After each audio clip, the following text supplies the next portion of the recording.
The legendary design of the Kawasaki Z1000 is back, this time in the new Z1100. All the data, facts and prices are in this video.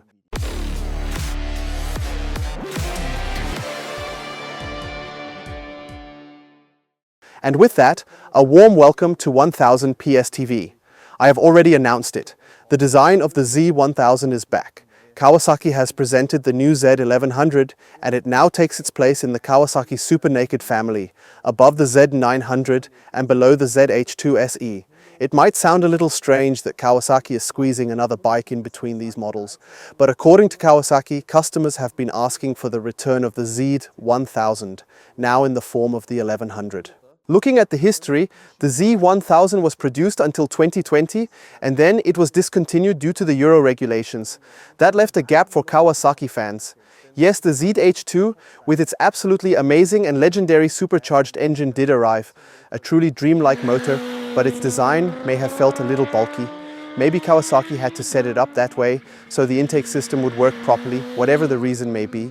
But this aggressive Street Fighter naked bike design was missing for the fans, and now it is back in the form of the new Z1100. Let's take a look at the numbers. I will say it right away. It will come in a standard version and in an SE version. We will get into the differences in a moment. What they both definitely share is the pure 4-cylinder engine. It has 1099 cubic centimeters, 136 horsepower at 9,000 revolutions, and 113 Newton meters of torque at 7,600 revolutions. On top of that, the gearbox has 5th and 6th gears with longer ratios, so you can also ride comfortably on tours. Looking at the numbers, all of this sounds very much like the Ninja 1100, and purely from the data, it is indeed the same engine. That means they have taken this motor, already proven in the Sport Tourer, and placed it into the naked bike to once again deliver a pure 4-cylinder power naked bike. The engine is identical in both versions, the SE and the Standard. Where the differences appear is in the suspension and the brakes. Both models come with a big piston upside-down fork that is fully adjustable. The differences are mainly in the rear shock and the braking system. The SE version comes with a complete Brembo braking setup with steel-braided brake lines and an Öhlins S46 rear shock. This shock can be adjusted for rebound damping and spring preload. In addition, it comes with a Dunlop Sportmax Q5A tire as standard equipment. Both models, however, still share the same equipment package, so let's move on to the electronics. Both models come with a quick shifter as well as cruise control as standard, and on top of that, Kawasaki has brought this power naked bike into modern times by equipping it with an IMU. This means we have lean angle dependent safety features such as cornering ABS and cornering traction control. We have several power modes and also 4 riding modes included: Sport, Road, Rain and Rider.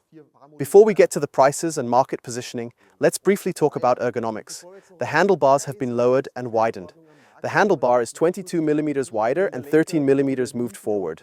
Kawasaki wants to enable a sporty riding experience with this, which is definitely needed for this motorcycle. The new Z1100 weighs 221 kilograms ready to ride. That is quite a substantial weight, so you want good control over the front wheel, which is why this new wide and low handlebar is important. Before discussing the market positioning, let's quickly cover the prices. And I really have to read this, so excuse me. In Germany, the Kawasaki Z1100 costs 11,995 euros from the factory, or 12,470 euros including delivery. The SE version is priced at 13,795 euros from the factory, or 14,270 euros including delivery. In Austria, the process is a bit faster. There, the standard version costs 13,399 euros, including the registration tax.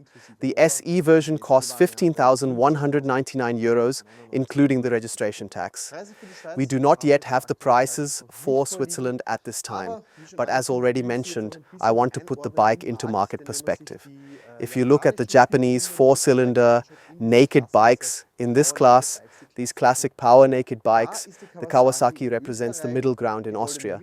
The Honda Hornet is cheaper, and above the Kawasaki, only the Suzuki GSXS 1000 remains, which is a bit more expensive than the Kawasaki. And in Germany, it is the same picture with the Honda. There, the Honda is the cheapest model, even in the SP version. And the Suzuki is then roughly at the same price level as the Kawasaki. I have also read your comments on Facebook, for example, asking why Kawasaki introduced this model. We have 136 horsepower, while the Z900 has 125 horsepower. The jump is not that big. Where the real difference lies is in the torque. That is significantly higher on the Z1100. And we also have more displacement, so you should definitely feel that on the road. But I really think the reason Kawasaki has presented this motorcycle and brought it back to the market is for the group of buyers who do not care about pure performance. They say, I want a Kawasaki power naked bike in the classic Tsugomi style. That is exactly what they have released with the Z1100. And these are people who are simply above the race for horsepower, because the Honda Hornet has more power and the Suzuki GSX-S 1000 has more power. The Kawasaki is a bit behind in that regard, but I think Kawasaki's customer base is above that. They are true fanboys and they say, I want this design. And honestly, I have also been waiting for this design to return. So, this Z1000. You have no idea how often this topic comes up here in the 1000 PS editorial team. When we talk about it, we say, that was a great design. Today it is not like that anymore. Kawasaki has responded and brought the Z1100. Yes, with that, I can now throw the ball over to you, dear 1000 PS viewers. What do you think about the new Z1100? Are you excited about the design and that Kawasaki has brought it back? Or do you think it does not have enough power to keep up with the competition? Of course, we will also find that out next year in comparison tests. But write your opinion in the comments, we would be very interested. And then we will see you with the next new model here on 1000 PS. So do not forget to subscribe. See you soon. Bye.